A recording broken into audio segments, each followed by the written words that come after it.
listo, ya está ahí. Listo. Listo, Ricardo. Bien, Ricardo, ¿cómo has estado? Bien. Ricardo, leí tu artículo hoy en Excelsior acerca, pues, de dos cosas que me gustaría que nos compartieras un poco más sobre ellas. Primero, digamos, el hecho de que todo aquel que es mencionado en un expediente judicial puede ser requerido para que rinda su testimonio u ofrezca sus pruebas o atenuantes ante la autoridad judicial. Y el segundo, el hecho de que en el caso específico de Ricardo Anaya, habría una serie de requisitos si es que él pretendiese solicitar al gobierno de Estados Unidos que lo aceptase como asilado político. ¿Qué hay sobre esto, Ricardo? Sin duda, Julio. Mira, toda indagatoria que se siga a nivel federal o a nivel local, como todos saben, la Fiscalía General de la República es la que se encarga en este momento de continuar las investigaciones en el caso de Lozoya, que todo esto tiene que ver con la indagatoria que inició hace algunos años relacionado con Odebrecht, donde hay 11 países involucrados, entre ellos México. Esa investigación internacional, que por supuesto también está involucrado los Estados Unidos, está involucrado por supuesto Brasil, varios países sudamericanos, incluso 2 países africanos, tienen que ver con esa red de corrupción donde la familia Odebrecht, propietarios también de esta constructora, que se han encargado de realizar infraestructura, primordialmente en la industria petrolera, son los que se encargaron de crear esta red de corrupción donde presuntamente participaron también funcionarios mexicanos de los sexenios anteriores y donde participaron también, como se ha señalado en la carpeta de investigación por parte de Lozoya y algunos otros, la participación de legisladores, incluso relacionado con dádivas que se otorgaron para autorizar, promover y eventualmente votar a favor de la reforma energética en nuestro país. Entre ellos, el caso de Ricardo Anaya, que incluso también tenemos que recordar que quienes denunciaron formalmente ante la Fiscalía General de la República fue precisamente Ernesto Cordero, que fue secretario de Hacienda en el sexenio de Felipe Calderón, por supuesto Javier Lozano, que fue secretario del Trabajo, también evidenció incluso a manera de coadyuvancia con la propia Fiscalía General de la República, hace una cronología de cómo fueron las operaciones fraudulentas y de lavado de dinero del propio Ricardo Anaya, es decir, hasta aportó con esa lucidez que pareciera propia de un perito, muy enterado, conocedor perfectamente bien de cuáles fueron los detalles de esa operación de Ricardo Anaya, y todo eso está relacionado precisamente en esa carpeta de investigación. No es una carpeta de investigación que ha iniciado este gobierno. ¿Qué es lo que tiene que hacer el agente del Ministerio Público Federal? En este caso en particular, citar a todos los que se mencionen en una investigación, si es que considera que va a emitirse algún tipo de indicio que busque encontrar quiénes son responsables de los delitos que se les imputan, porque, insisto, es una investigación de carácter internacional. De hecho, México fue uno de los países que más se tardó en reaccionar en esa investigación, fue el último. En otros países ya había procesados, ya había sentenciados, y en México ni siquiera existía la carpeta de investigación. Entonces, sin duda, Ricardo Anaya tendrá que comparecer, como todos los que se mencionen en esa carpeta de investigación, porque no solamente tiene el derecho de audiencia, también tiene el derecho, como cualquier mexicano, a la legítima defensa. Y ya se ha mencionado, si eventualmente, además él es abogado, él es perito en la materia, sabe perfectamente bien cuáles son sus derechos y obligaciones constitucionales, y en este caso tendrá que comparecer ante la Fiscalía General de la República por los delitos que se le imputan, y también tiene derecho a defenderse sin duda, con independencia de las aspiraciones políticas que tenga. Ahora, perdón, Ricardo, un poquito este tema, permíteme nada más. Claro que sí. El hecho de que sea citado para una diligencia judicial en el reclusorio norte no implica automática ni obligatoriamente que él deba ser detenido ahí.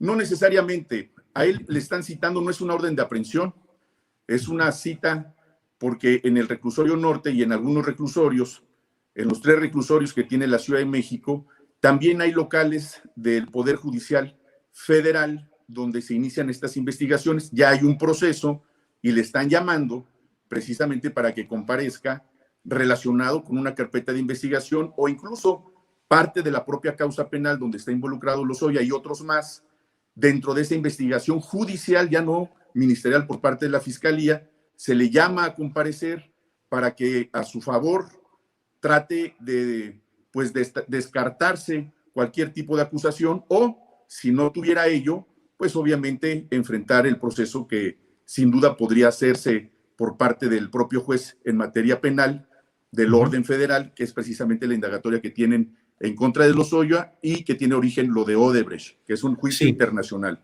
Ricardo, otra pregunta, si me permites. Por supuesto. ¿Cuál sería la consecuencia jurídica de que él no se presente el próximo jueves a esa diligencia judicial en el reclusorio norte? ¿Habría otro apercibimiento o incurriría ya en algún delito? Hay una serie de asuntos que él tiene que atender y que él lo sabe, insisto, porque es abogado. Estas son medidas cautelares que eventualmente la autoridad puede emitir si él no acudiera a su cita. Esas medidas cautelares, por ejemplo, ante la posible sospecha de la sustracción de la acción de la justicia, o dicho en palabras llanas, que se vaya a otro país huyendo, como ya lo avisó, pues evidentemente podría ser sujeto de que se emita una orden de captura, una orden de aprehensión, que eventualmente incluso dé pie a una ficha roja que emite la Interpol, la Policía Internacional, para su ubicación, captura y traslado al país requirente, que en este caso sería el país donde estamos, en México, con independencia de todas las acciones que él pueda iniciar en ese país donde ya vive hace años, que es en Estados Unidos, en Atlanta, como todo el mundo lo sabe, donde sin duda también tiene el derecho de promover asilo político, que es parte de lo que también hoy mencioné en mi columna que escribí en el Excelsior. Sí, y sobre este tema, ¿qué nos dices? ¿Cuáles son los requisitos, las condiciones, el contexto para pedir asilo político a alguien como Ricardo Anaya? Ricardo Anaya, en este momento yo creo que tiene una enorme confusión porque él se considera un luchador social. Él considera que puede solicitar, como cualquier otra persona que ha sido perseguida en virtud de sus ideas, de su preferencia sexual o su opinión política, que puede ser perseguido político. Pues en este país no solamente ha tenido una enorme tradición en cuanto a la política exterior relacionada con el buscar que todos aquellos que requieran la protección de nuestro país relacionado con los derechos humanos o el derecho internacional del asilo político. México tiene una tradición extraordinaria que data de finales de 1800, precisamente en nuestro país han llegado miles de refugiados. No es el caso de Ricardo Anaya. Ricardo Anaya está sujeto a una investigación, tiene el derecho también de solicitarlo en los Estados Unidos porque allá reside su familia, tiene el derecho de solicitar al gobierno de los Estados Unidos, por supuesto en la Oficina de Seguridad Nacional, en Homeland Security, precisamente esa petición. Sin embargo, hay una serie de requisitos, entre ellos que sea realmente un perseguido político en virtud de sus ideas, y tiene un filtro particular al momento de que se solicita un asilo político en los Estados Unidos. Y ese filtro se requiere que pueda salvar una serie de requerimientos que le exigirá precisamente la Oficina Federal de Investigaciones o el FBI, como es conocido por todos.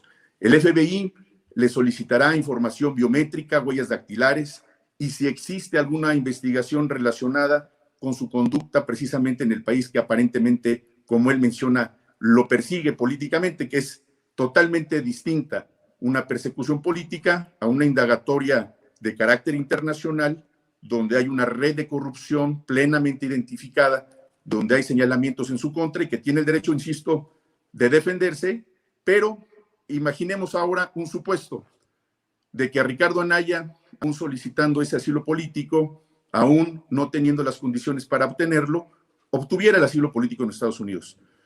El propio gobierno de los Estados Unidos también puede cancelar o suspender esa situación jurídica de asilado político en virtud precisamente de encontrarse bajo una investigación criminal, que sería uno de los supuestos, y también así lo señala la legislación norteamericana, precisamente para los casos en los que hoy nos ocupa Ricardo Anaya y algunos otros que lo han intentado en el pasado. El caso incluso de Javier Duarte y el otro Duarte que también por fin está detenido en este país y que evidentemente también solicitaron ese asilo en su momento, y es obviamente no solamente no procedente, sino que eventualmente podría ser cancelado por encontrarse sujetos a una investigación de carácter criminal, pero sobre todo en el caso de Odebrecht, donde incluso los propios Estados Unidos están sujetos también dentro de esa indagatoria internacional para conocer esa red criminal donde no solamente afectó a nuestro país, estamos hablando de miles de millones de dólares que estuvieron relacionados con esta red de lavado de dinero en paraísos fiscales, donde hay involucrados funcionarios mexicanos, exfuncionarios mexicanos, donde hay una red internacional que subsiste, que ahí está presente, que está sujeta a investigación, y lo que se busca es que la justicia aclare.